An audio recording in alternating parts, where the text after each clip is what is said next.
नमस्कार, स्वागत है आप सभी का। मैं हूं आपके साथ कुमार कुणाल धीरज। बात करेंगे आज झारखंड की और झारखंड बीजेपी में रघुवर दास के वापसी की और ओबीसी पर दांव की। झारखंड की सियासत में अचानक ओडिशा के समंदर की लहरों को महसूस किया जाने लगा है।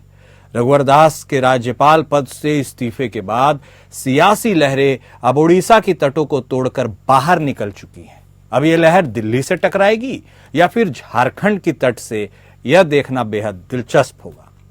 लेकिन भारतीय जनता पार्टी के लिहाज से यह जानना जरूरी है कि विधानसभा चुनाव के दौरान ओबीसी यानी वैश्य समीकरण की जो कमी महसूस की गई, क्या अब उसे पाटने की तैयारी है?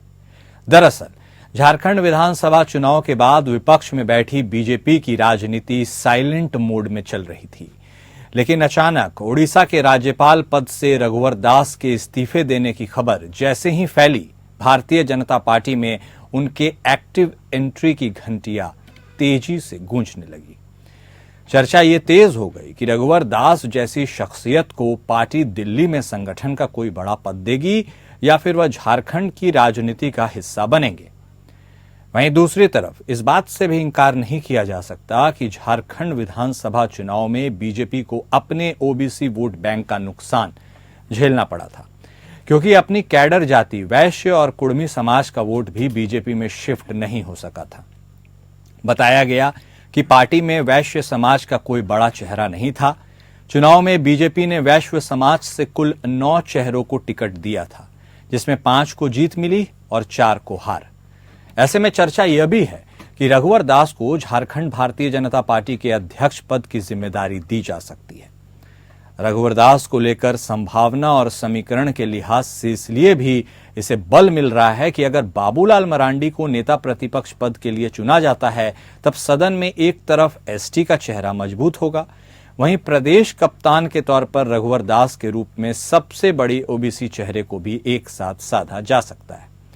कुल मिलाकर रघुवर दास की संभावित एंट्री ने झारखंड की शांत सियासत की धारा पर एक कंकड़ जरूर फेंक दिया है। और क्या रघुवर दास की वापसी से झारखंड बीजेपी को ताकत मिलेगी? क्योंकि ये वही रघुवर दास है जिन्होंने 2014 से लेकर 2019 तक अपनी सरकार वहां पर चलाई थी। पूरे 5 साल का टर्म उन्होंने कंप्लीट किया था। उसके बाद एक्टिव राजनीति से वो किनारे हो गए और अभी कुछ दिनों पहले ही ओडिशा के राज्यपाल पद से उन्होंने इस्तीफा दे दिया। और जब से उन्होंने इस्तीफा दिया, तभी से यह कयास लगाए जाने लगे कि क्या झारखंड में भारतीय जनता पार्टी की राजनीति में वो वापसी करेंगे, और संभवतः उस पर मुहर भी लग गई। बहुत जल्द ही उन्होंने बीजेपी की प्राथमिक सदस्यता ले ली।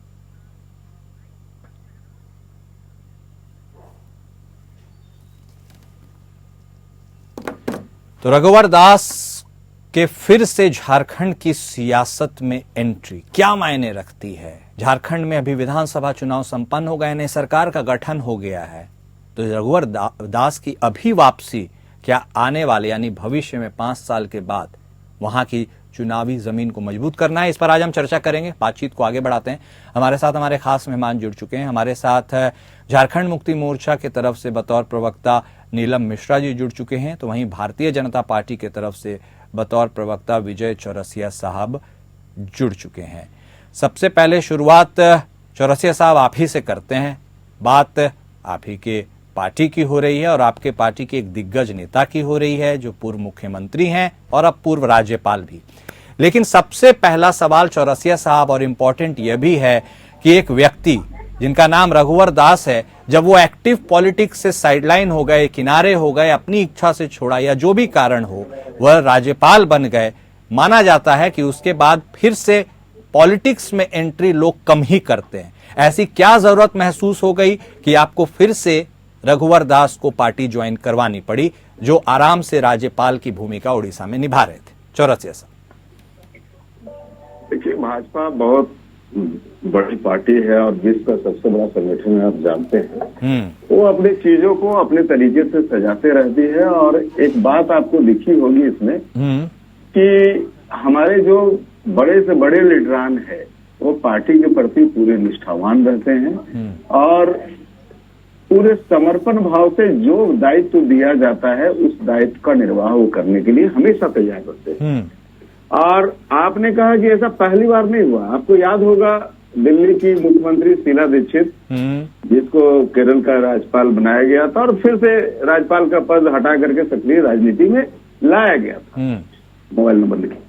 तो ऐसा होता रहता है और ये बड़े संगठनों अपने तरीके से चीजों को सजाते हैं। रघुवर दास जी के आने से आप जो उत्साह देख रहे होंगे पूरे भारतीय जनता पार्टी के कार्यकर्ताओं में, वो आपको महसूस हो रहा होगा कि अभूतपूर्व उत्साह है। और रघुवर दास का जो कार्यकाल रहा है वो झारखंड के लिए एक विकास का एक नई तहरीर लिखा है। आप जानते हैं कि 5 साल तक एक मात्र शख्स हैं जो 5 साल तक झारखंड के मुख्यमंत्री आबाद रूप से बने रहे। बिल्कुल। तो रघुवर दास जी के आने से भारतीय जनता पार्टी में उत्साह का माहौल है और मैं समझता हूँ कि केंद्रीय नेतृत्व ने जब ये निर्णय लिया है तो उसका जो आने वाला जो इम्पैक्ट है वो बहुत बेहतर आएगा पार्टी के लिए भी और सूबे के लिए। ठीक है, नेतृत्व ने जो निर्णय लिया है उस पर तो हम आएंगे। नीलम मिश्रा जी भी हमारे साथ जुड़ी हुई हैं। नीलम जी, अब आप देखिए, सत्ता में आप काबिज हैं और यह भी अपने आप में एक रिकॉर्ड है कि आप लगातार वहां पर दूसरी बार सरकार चला रही हैं। हाल ही में संपन्न हुए विधानसभा चुनाव में आपको बहुत अच्छी जीत मिली। ऐसे में रघुवर दास जो 2014 से 2019 तक के कार्यकाल के लिए काफी लोकप्रिय या फिर काफी प्रासंगिक थे, ऐसे में हमने वह समय भी देखा है जब 2019 से 24 के बीच आपकी सरकार चली और उसके बाद कहीं ना कहीं वह साइडलाइन होते हुए चले गए, कारण जो भी हो। लेकिन अब फिर से उनकी एंट्री, आप इसे एक थ्रेट के तौर पर देख रही हैं या आपको लगता है अब रघुवर दास की फिर से बीजेपी में एंट्री से आपको कोई फर्क नहीं पड़ने वाला, एटलीस्ट झारखंड की राजनीति? देखिए, मैं स्पष्ट रूप से ये बता देना चाहती हूँ कि जो दिख रहा है झारखंड में भारतीय जनता पार्टी की स्थिति काफी गंभीर बनी हुई है।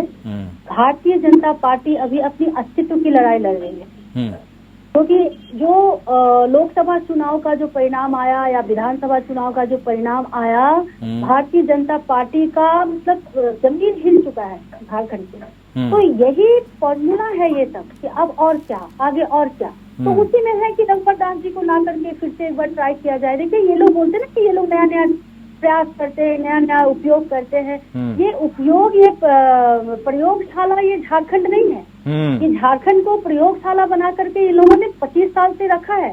विगत जब से झारखंड अलग राज्य हुआ है, यहाँ पे इन लोगों ने झारखंड को प्रयोगशाला ही बनाया है। झारखंड का उत्थान, विकास, इसका समृद्धि पे इन लोगों का कभी ध्यान नहीं रहा। इन लोगों का संसाधन कैसे यहाँ का इस्तेमाल हो, कैसे जमीनों का लूट खसोट और यहाँ में यहाँ की जो प्राकृतिक संपदा है इसको कैसे लूटा जाए, बस उसी पे इन लोगों का प्रयोग चला।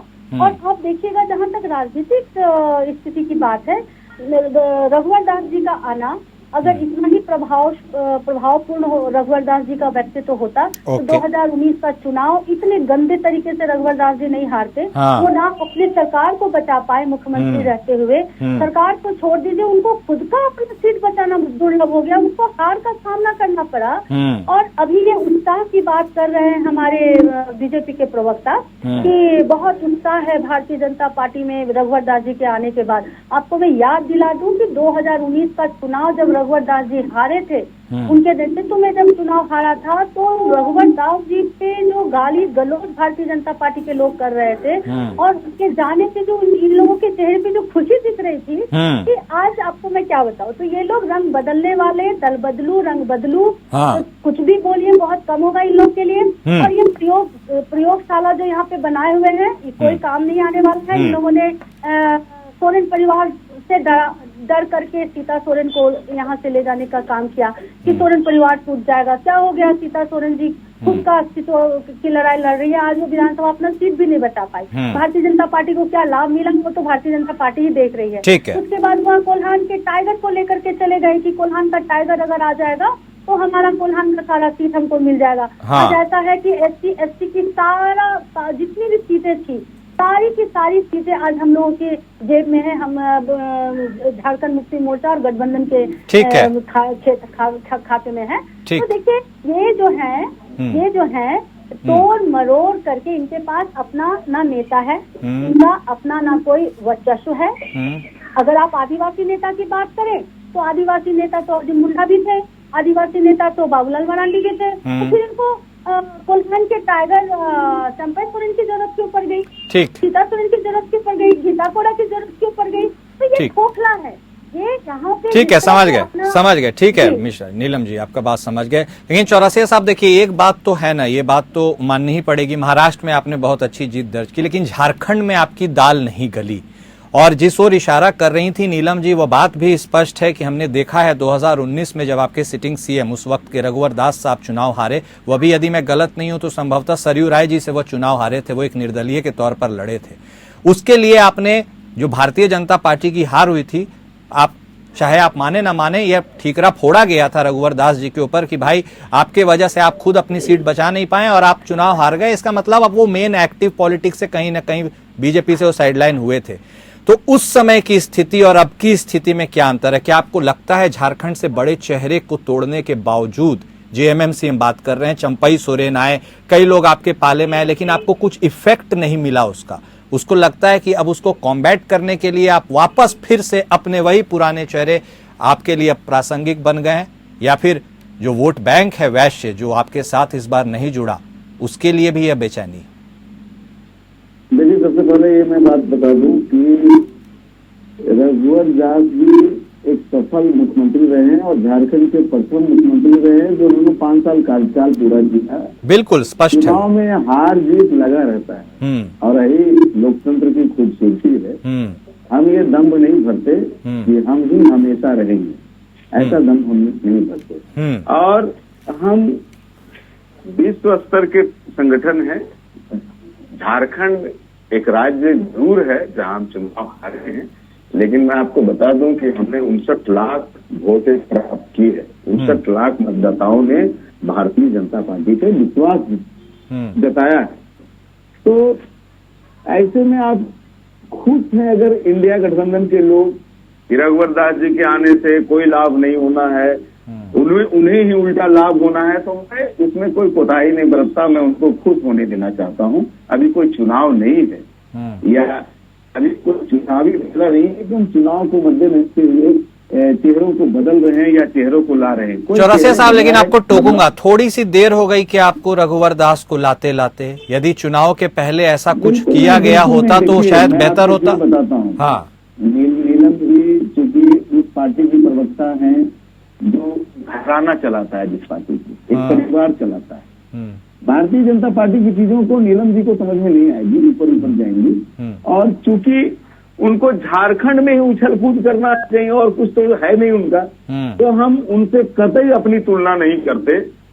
हम भारतीय जनता पार्टी के लोग हैं और मैं फिर बता दूं, ग्लोबल पार्टी है भारतीय जनता पार्टी। आपको याद होगा कि हमने चाइना को भी पीछे छोड़ा है, क्योंकि आपको पता होगा कि 2014 से पहले चाइना सबसे बड़ी पार्टी थी वर्ल्ड की। आप विश्व की सबसे बड़ी पार्टी हैं, बिल्कुल। जी जी। तो हम उनकी मानसिकता के तहत तो कोई जवाब नहीं देंगे, ठीक ना। और मैंने अभी आपको पहले ही बताया कि ये प्रयोग कांग्रेस ने भी किया था, हमने कोई उस पर सवाल खड़ा नहीं किया था। चौरसिया साहब, ये भी बता दीजिए, रघुवर दास साहब की वापसी हो गई है तो झारखंड तक सीमित रहेंगे या आप उनको सेंटर में भी किसी एक अहम पद के लिए देख रहे हैं? थोड़ा सा इंतजार कर लीजिए, आप लोगों ने बहुत पेशेंस रखा है। हाँ, थोड़ा सा क्लाइमेक्स रहने दीजिए, थोड़ा सा इंतजार करने दीजिए और तब तक जो पेशानी पे बल पड़ रहा है इंडिया गठबंधन के लोगों को, उसका मजा लीजिए। क्या उनके आने से आपके खुद के पार्टी के कुछ दिग्गज चेहरे पर भी माथे पर शिकन आ सकती है? एग्जाम्पल के तौर पर बाबूलाल मरांडी भी हैं, एग्जाम्पल के तौर पर चंपई दा भी हैं। आपने देखा नहीं कि किस तरह से आदरणीय बाबूलाल जी ने उनको पार्टी की सदस्यता दिलाई और तकरीबन पार्टी के वरिष्ठ नेतागण वहां उपस्थित रहे। तो ऐसी कोई बात हमारे यहाँ नहीं है। सभी की भूमिकाएं सही है और सभी को सिर्फ एकमात्र उद्देश्य होता है, हम हार जीत से प्रभावित नहीं होते। हमारा एकमात्र उद्देश्य होता है जहाँ हम चुनाव लड़ रहे हैं उस सूबे की, उस राष्ट्र की हम कैसे से कैसे थोड़ा सा और सुनहरा पन्ना खोल पाए। ठीक, हम बाकी नीलम जी के किसी कटाक्ष और किसी तंज का जवाब देने के लिए तैयार नहीं है। बहुत बहुत धन्यवाद। ठीक है नीलम जी, अब देखिए वो कह रहे हैं कि अब थोड़ा इंतजार कीजिए। आपको क्या लगता है कि रघुवर दास की जो वापसी हुई है वो झारखंड में आपको सताने के लिए, कहने का मतलब है आपको एक कंपटीशन देने के लिए हुई है, या फिर सेंटर के तौर पर उनको कहीं आजमाया जाएगा? लेकिन जिस तरह से राज्यपाल के पद को सुशोभित करने के बाद, हालांकि ऐसा पहले भी हुआ है, उन्होंने वापसी की है, ऐसे में आपको क्या लगता है 5 साल के लिए तो आप निश्चिंत हैं, लेकिन आगे क्या? नहीं, सबसे पहले मैं तो बता दूं चौरसिया जी, अभी जो मैं तो स्पष्ट रूप से स्क्रीन नहीं देख पा रही हूँ, हाँ, तो फिर भी मैं बता दे रही हूँ कि ये बता रहे ना मैं मानसिक रूप से तैयार नहीं हूँ नीलम जी की बातों को जवाब में। वाकई इन लोगों ने जो झारखंड की देवतुल्य मेरा वो लेबल नहीं है नीलम जी, जो लेबल आपका है ना, उस लेवल को हम दूर से प्रणाम करते हैं। अच्छा ठीक है चौरसिया साहब, 1 मिनट आएंगे आपके पास। हाँ, मैं दूर से प्रणाम करता हूँ नीलम जी आपके लेवल को। ठीक है, 1 मिनट। और मैं बस इतना बताना चाहती हूँ, हाँ बोलिए, कि रघुवर दास जी के आने से हमारी पार्टी को और इंडिया गठबंधन को किसी प्रकार का कोई प्रभाव नहीं पड़ने वाला है। आप आने वाले समय में देख लीजिएगा, क्योंकि इनके रहते हुए हम लोगों ने चुनाव लड़ा है। और कहा जा रहा है कि झारखंड मुक्ति मोर्चा से भी कुछ बड़े चेहरे संभवतः छिटक कर आ सकते हैं बीजेपी में। पहले भी हुआ था चुनाव के पहले, अब भी शायद हो सकता है। एक इम्पोर्टेंट फिगर है दुलाल भुइयां जी, संभवतः ये कयास लगाएगा। संभवतः ये जो है ना, इसका कोई जवाब नहीं है। अब आप आने वाला समय ही बताएगा कि कौन जा रहा है कौन आ रहा है। अच्छा, आपको फर्क पड़ेगा क्या, ये बता दीजिए? कोई जाता है तो फर्क पड़ेगा? बिल्कुल नहीं। अरे आप देखिए ना, ठीक, जम्पई सोरेन जी के जाने से, सीता सोरेन जी के जाने से, लोभी मंडल को जाने से कोई फर्क नहीं पड़ गया, तो क्या फर्क? झारखंड मुक्ति मोर्चा अब विचारधारा की लड़ाई लड़ती है। लोग इससे जुड़े हुए हैं इनकी विचारधारा के कारण, और लोग अगर इनको पसंद करते हैं तो इनके विचारों के कारण। ठीक है, कौन जाता है कौन आता है उनको फर्क नहीं पड़ता है। ठीक। लेकिन मैं चौरसिया जी को एक बात का जवाब देना चाहूंगी। बोल लीजिए। अब ये बता रहे थे कि झारखंड मुक्ति मोर्चा जो है वो, उनको तो सिर्फ झारखंड से ही मतलब है, बाहर से इनका कोई लेना देना है नहीं। एक छोटी सी पार्टी है, और भाजपा तो बहुत बड़ी विश्व की, तथाकथित विश्व की सबसे बड़ी पार्टी ये लोग कहते हैं। तो मैं ये बताना चाहती हूँ, पूछना चाहती हूँ इनसे कि आखिर एक छोटी सी पार्टी के साथ आपको इतना क्यों पड़ जाता है? उसके बाद भी आपको हारना पड़ता है, और आप विश्व की सबसे बड़ी ताकत कहने वाले लोग अगर हैं, और मंच पे, खुले मंच पे भी आप लोग कहते हैं, तो आपको एक छोटी सी पार्टी से लड़ने के लिए इतना ताकत क्यों झोंकना पड़ता है? पूछ लेते हैं। प्रधानमंत्री, मतलब 8-9 मुख्यमंत्री, आसाम के मुख्यमंत्री और सारे कैबिनेट, दिल्ली सल्तनत पूरा उठा के झारखंड में। ठीक है, मैं समझ गया आपकी बात। आपने जो सवाल किया है, आपने सवाल क्या पूछ ले? नहीं, मैं इतना जानना चाहती हूँ कि इतना दम्भ, इतना अहंग, इतना घमंड आप भी तो मानना पड़ेगा कि वाकई ये लोग मानसिक रूप से त्रस्त हो चुके हैं। इन लोगों का अपना दिमाग का चेकअप कराना चाहिए कि झारखंड मुक्ति मोर्चा झारखंड में मजबूती के साथ लड़ाई लड़ती है, और झारखंड मुक्ति मोर्चा एक चीन का ठीक है। ओके नीलम जी, हाँ जिसको ठीक है। चौरसिया साहब देखिए, आपसे ठीक है नीलम जी, आप ही के सवाल का जवाब ले रहे हैं। चौरसिया साहब, आपसे एक सवाल उन्होंने पूछा है साफ तौर पर, विश्व की सबसे बड़ी पार्टी झारखंड की एक रीजनल पार्टी से हार गई, इतने प्रयास करने के बाद भी। जब आपके केंद्रीय मंत्री शिवराज सिंह चौहान साहब, असम के मुख्यमंत्री हेमंत बिस्वा शर्मा ने वहां पर कैंप किया, उसके बाद भी एक छोटी सी पार्टी से आप हार गए, इसका जवाब भी दे दीजिए सर। मैं क्या जवाब दूं जिसको लोकतंत्र समझ में नहीं आता। हाँ, इनको याद नहीं है कि विश्व गुरु शिबू सोरेन जी एक निर्दलीय से हार गए थे। मैं कई बार कह चुका हूँ, ये लोकतंत्र है, और ये चुनाव में हार जीत लगा रहता है, और यही इसकी खूबसूरती है। नीलम जी को नहीं समझ में आएगी ये बातें, आप समझते बाखूबी है। ठीक है। लोकतंत्र, हाँ बोल लीजिए। लोकतंत्र मैं बताना चाहती हूँ, लोकतंत्र और लोकतंत्र की खूबसूरती भारतीय जनता पार्टी के जुबान से जरा भी शोभा नहीं देता है, जो दिन रात लोकतंत्र को कुचलने में लगे हुए रहती है, दिन रात संविधान पे हमला करती है, और वो आज लोकतंत्र की बात कहती है, जिसने मीडिया को खत्म कर दिया, जिन्होंने हर तरह के जितने भी सरकारी तंत्र है उसका दुरुपयोग किया, चुनाव आयोग का दुरुपयोग किया, उसके बाद भी हारते हैं और ये बात करते लोकतंत्र की, तो ये शोभा नहीं देता है, शोभनीय नहीं है। आप लोग एक तानाशाही पार्टी का मतलब सपोर्ट करने वाले में से है, तानाशाही रवैया, तानाशाही मानसिकता का आप लोग सपोर्ट करते हैं, तो इसमें लोकतंत्र की जो खूबसूरती है और लोकतंत्र का जो अस्तित्व है, उसकी जो वास्तविकता है, ठीक है, आप एटलीस्ट हमसे बात नहीं। ओके ठीक है नीलम जी। चौरसिया साहब, लेट्स टॉक टर्म्स। अब एक्चुअल में क्या रघुवर दास की वापसी से आपको एक जो वॉइड मिला था वैश्य वोट का, या फिर बात कीजिए फॉर दैट रीजन कुर्मी समाज के भी वोट का, हालांकि उसका ज्यादा vote all Jharkhand student union AJSU को जाता है, उसने भी कुछ बहुत ज्यादा कमाल दिखा नहीं पाया।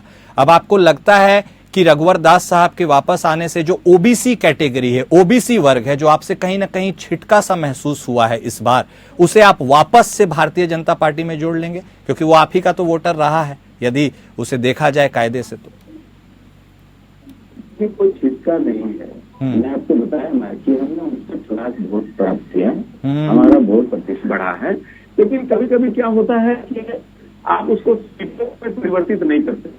नहीं, सीटों के लिहाज से तो 9 सीटों में से 5 में जीते, 4 में हार भी तो गए ना। आपके विधायक, सिटिंग विधायक बिरंची नारायण साहब भी हार गए बोकारो से। हार जीत लगी रहती है। हाँ, नहीं वो तो समझ गए। हाँ, और बड़े बड़े दिग्गज हारे। हाँ, और मैं आपको बताया लोकसभा में हमने 81 लाख सीटें वोट लाया था सुबह में, तो 81 लाख वोट दो तो सारे जीत जा रहे थे, लेकिन आपने कुछ सीटों को गंवा दिए। तो ये होता रहता है। हमारे जो वोटर हैं वो कहीं नहीं गए हैं, कुछ अनुपातिक इस तरह से हुआ कि हम उसको सीटों में परिवर्तित नहीं कर पाए हैं। क्या आजसू को साथ लेकर चलना आपके लिए फायदेमंद रहा या नुकसानदेह? 2019 में भी आपने नुकसान झेला था, 2024 में भी बहुत ज्यादा फायदा नहीं हुआ। क्या आजसू को अब भी आप अपने पार्टनर मानते हैं? जो परंपरागत हमारे सहयोगी होते हैं, हाँ, हम वहाँ नुकसान फायदा कम देखते हैं। हम उस संबंधों को निभाना जानते हैं। आप बिहार का उदाहरण नहीं देख रहे हैं। हम ज्यादा सीट ला करके भी जदयू के सरकार को चला रहे हैं। हम बेहतरी चाहते हैं सूबे की। हम ऐसा नहीं है कि हमारी सीटें ज्यादा आई और हमने उससे कोई बुराई हो रहा है तो हम ही सत्ता में बैठेंगे। हमारे सिद्धांत ये कहते हैं कि हम जिस सूबे के लिए चुनाव में उतरे, जिस सूबे के लिए हमारे कार्यकर्ता दिन रात काम कर रहे हैं, उसकी बेहतरी कैसे हो, इसके लिए हम तमाम तरह के त्याग करने के लिए हमेशा तैयार रहते हैं। और इसका एक नया उदाहरण आप बिहार देख सकते हैं। तो ऐसा कुछ नहीं है कि आजसू आज थोड़ा सा पिछड़ गया तो हमारा संबंध टूट गया उससे, या थोड़ा अच्छा कर गया तो हम ज्यादा उसके पीछे बढ़। ये जो हमारे सहयोग है, हमारे ठीक है। चौरसिया साहब, लेकिन एक बात आप ठीक है, आपने ठीक बात बताई है कि बिहार में आप बिल्कुल वैसा उदाहरण आप दे रहे हैं। ऐसा क्या एक कारण है जो विश्व की सबसे बड़ी पार्टी, जो बिहार जो राजनीति का गढ़ रहा है, या फिर झारखंड भी आप उसको जोड़ सकते हैं क्योंकि पहले तो दोनों एक ही था, वहां पर आपको किसी एक लैडर या सपोर्ट सिस्टम का सहारा लेना पड़ता है? वहां आप अकेले क्यों नहीं चलते हैं? वक्त का इंतजार कीजिए। ओके, दो से यहाँ तक पहुंचे, ठीक, 2 से यहाँ तक पहुंचते हैं। आप कांग्रेस का हाथ भी देख रहे हैं, ठीक है चौरसिया, कहाँ थी और कहाँ पहुंच गई। तो मैंने कहा ये तमाम चीजें लोकतंत्र का डिमांड होता है, लोकतंत्र की खूबसूरती होती है। कुछ अफजल गगरी वाले लोग होते हैं जिनको ये बातें समझ में नहीं आती। मैं क्षमा चाहता हूँ। ठीक है चौरसिया साहब, ओके। नीलम जी, आपसे भी एक क्विक क्लोजिंग कमेंट हम आपसे लेंगे। आपको लगता है कि झारखंड की सबसे बड़ी रीजनल पार्टी झारखंड मुक्ति मोर्चा में वो गट्स रहा कि उसने विश्व की सबसे बड़ी पार्टी को कम से कम पिलियन पे रखा, सेकंड सीट पे रखा? आपको लगता है ये मोमेंटम आप आगे भी कंटिन्यू कर सकते हैं और रघुवर दास जी के आने से कोई खास फर्क पड़ने वाला नहीं? बिल्कुल कंटिन्यू रहेगा। और देखिए, हम लोग चुनाव जो भी लड़े 2024 का चुनाव अपने काम के बदौलत, हम लोगों ने डिवाइड करने का काम नहीं किया। हम लोगों ने वोटरों को बांटने और पाटने का काम नहीं किया। हिंदू मुस्लिम, आदिवासी मुस्लिम, जाति धर्म, ये सब इन लोगों का कमजोरी है, क्योंकि इसके सिवा इन लोगों को वोट मिलता नहीं। इसलिए ये सब एक ये बात बता दीजिए, क्या उधर से जो वोट, उनका जो वोट छिटका है जो आपके पाले में आया है, कि वो आप उसको कंटिन्यू कर पाइएगा?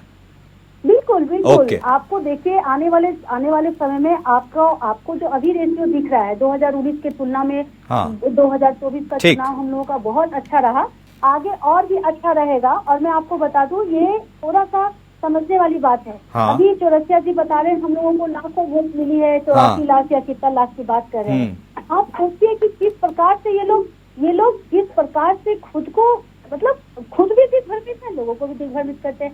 अरे 84 लाख वोट मिला, उसमें आप खुश है? आपकी सरकार की बनी महाराज, आप अभी विपक्ष में हो। इसी प्रकार से 400 सीट का बात करते हुए 240 पे सिमट जाते हैं लोकसभा चुनाव में, लेकिन जब कार्यकर्ता ठीक है नीलम जी, वो तो खैर जो हो गया वो लोगों ने देखा। हालांकि चौरसिया साहब कह रहे हैं इंतजार कीजिए, अब इंतजार किसे करना है ये तो वक्त बताएगा।